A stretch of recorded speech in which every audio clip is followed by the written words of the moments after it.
오늘부터 국감이 시작이 됐습니다. 문재인 정부 들어서 공공기관의 과도한 부채와 방만 경영이 어제 오늘의 일이 아닙니다. 2017년까지 감소하던 공공기관 전체 부채가 현 정부 출범했던 2017년에 495조 1000억이었던 것이 작년 말 기준으로 해서 544조 8천억까지 늘었습니다. 공공기관 방만 운영의 이면에는 공공기관 경영평가의 허점, 즉 사회적 가치평가가 그 원인 중에 하나입니다. 지난 6월 기재부의 공공기관 경영평가 오류도 이 사회적 가치 지표 배점 적용 과정에서 나타난 아주 허술한 그런 평가였다는 것이 나타났습니다. 2018년 공공기관 경영평가 제도의 개편과 함께 경영평가 지표 중에서 사회적 가치 구현 지표의 신설과 배점 확대로 재무관리에 관련되는 배점은 아주 크게 줄었습니다.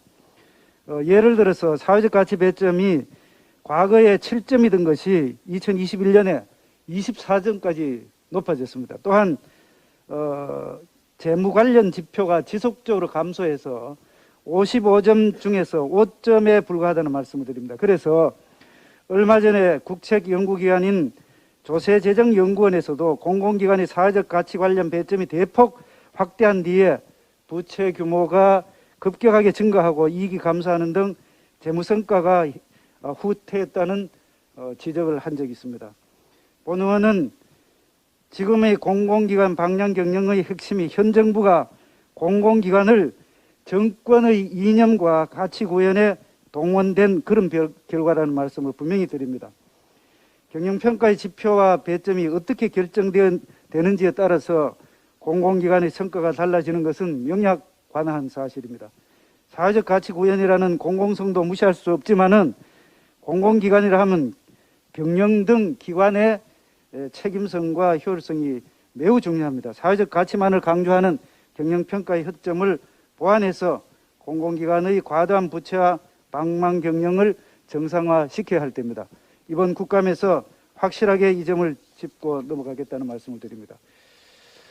다음은 지금 코로나19 거리두기 관련돼서 안타까운 소식들이 자영업자의 안타까운 소식들이 계속 지금 들려오고 있습니다.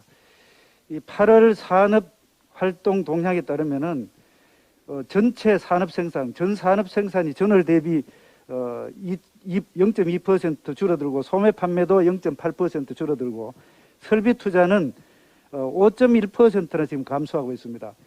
이렇게 감소하는 것은 지난 5월 이후에 지금 3개월 만입니다. 전 산업 생산이 연속 2개월 감소를 하고 소매 판매 또 2개월 연속 감소를 하고 설비 투자는 지난해 5월 이후에 가장 큰 폭으로 지금 감소를 했습니다. 하루 3천여 명 내외를 기록하는 확진자, 이 시점에서 회복의 파란불은커녕 경기 회복에 다시 노란 경고등이 들어온 것입니다. 앞으로 더 심각한 것은 이런 경기 침체가 계속될 가능성이 많다는 이런 이야기입니다. 예컨대 유가 상승에 따르는 전기요금, 수도요금, 각종 공공요금 상승 조짐을 보이고 있고 이미 전기요금은 인상 발표했습니다만 우유값에 이어서 탄산음료 등 주요 생필품 가격도 줄줄이 지금 인상을 예고하고 있습니다. 청년들은 질 좋은 일자리를 구하지 못해서 정말로 외줄 한 줄에 생명을 의지해서 작업을 하다가 한 달 만에 3명의 20대 청년이 떨어져서 꽃다운 생을 마감한 그런 안타까운 뉴스가 전해지고 있습니다. 이런 상황에서 대통령은 도대체 무엇을 하고 있습니까? 짧고 굵게 한다는 강력한 거리두기 지금 20주 가까이 되고 있죠. 희망이 보이지 않은 지금 이 순간에도 자영업자들 생을 마감하고 있습니다. 코로나19 관련된 거리두기 도대체 어떻게 할 생각입니까? 이런 상황에서 대통령은 더 이상 대한민국의 국민의 죽음을 외면하지 않기 바랍니다. 이상입니다. 예, 또 다른